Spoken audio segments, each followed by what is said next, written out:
Ayun nga, sa mga nagtatanong, ganito po ang ating bedsheet. O, pulley garter po yan. Ayan. Tapos, nilalagyan po natin dito ng sizes sa bandang gitna, ganyan. Family size po itong order ni Mami Maris. Etong kulay na to ay, yan. Brunette. Code brunette.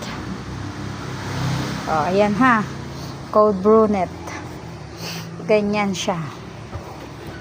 Plain stripe to. Nakita nyo, may design siya sa tela. Next naman, itong isa. O, sa mga nagtatanong ha, ganito po yung design ng natin. Dark gray to. Wala na tayong tela nito. Ubus na. Last na na lang to. May natira konti lang.